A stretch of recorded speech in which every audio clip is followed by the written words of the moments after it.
नमस्कार मित्रांनो, काल मर्यादित शिक्षक बदली महत्त्वाचे प्रति गट शिक्षणाधिकारी पंचायत समिती सर्व विषय जिल्हा परिषद शिक्षकांच्या सन 2025 मध्ये होणाऱ्या जिल्हांतर्गत बदल्याकरिता बदली पोर्टलवर शिक्षकांचा प्रोफाईल डाटा अद्ययावत करण्याबाबत माहिती सादर करण्याबाबत संदर्भ दिले आहेत। उपरोक्त संदर्भ क्रमांक 1 चे शासन निर्णयाचे शासनाने जिल्हा परिषद शिक्षकांची जिल्हांतर्गत बदली करण्याचे सुधारित धोरण निश्चित केले आहे। त्यानुसार उपरोक्त संदर्भ क्रमांक 2 चे शासनाचे पत्रानुसार बदली प्रक्रियेचे वेळापत्रक निश्चित करण्यात आले आहे। तसेच संदर्भ क्रमांक 3 चे पत्रानुसार शिक्षकांची जिल्हांतर्गत बदली प्रक्रिया निश्चित केलेल्या वेळापत्रकानुसार पूर्ण करण्याबाबत सूचित करण्यात आले आहे। सदर माहिती या कार्यालयात सादर केलेली आहे, परंतु जिल्हा परिषद बुलढाणा अंतर्गत दिनांक 21 एप्रिल 2024 ला मुख्याध्यापक पदोन्नती प्रक्रिया पार पडलेली आहे। त्या अनुषंगाने उपरोक्त संदर्भ क्रमांक 4 चे पत्रानुसार दिनांक 21 एप्रिल 2025 ला पार पडलेल्या मुख्याध्यापक पदोन्नती प्रक्रियेनंतर झालेल्या बदलानुसार संबंधित शिक्षकाची माहिती बदली पोर्टलवर अद्ययावत करण्याकरता जिल्हा कार्यालयात सादर करण्याबाबत कळवण्यात आले आहे। त्यानुसार आपण सादर केलेली माहिती यासोबत जोडण्यात येत आहे।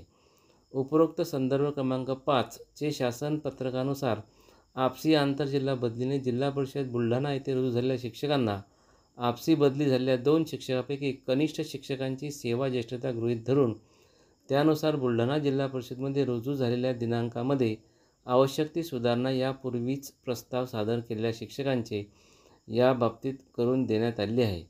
त्या अनुषंगाने आपणास याद्वारे कळवण्यात येते की खालील शिक्षकांची माहिती उद्या दिनांक 14 मे 2025 ला सकाळी 11 वाजेपर्यंत सादर करावी। 1. आपसी आंतरजिल्हा बदलीने आलेल्या शिक्षकांची या जिल्ह्यात रुजू दिनांक बदल करण्याबाबत प्रस्ताव यापूर्वी दुरुस्त करून दिलेले वगळून।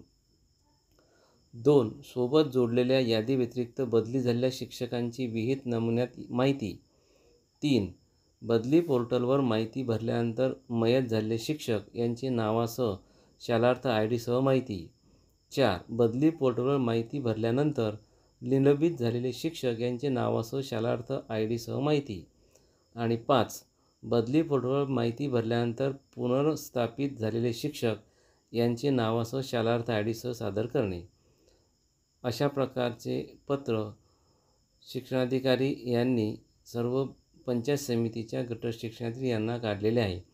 म्हणजे शासनाने जो बदलीवरील स्टे होता तो स्टे उठवलेला आहे आणि आता नुकतंच या पत्रानुसार वरील प्रोफाईल अपडेट झाल्यानंतर बदली प्रक्रिया ही सुरू होणार आहे करिता त्यापूर्वीचा हा महत्त्वाचा टप्पा राबवण्यात येणार आहे।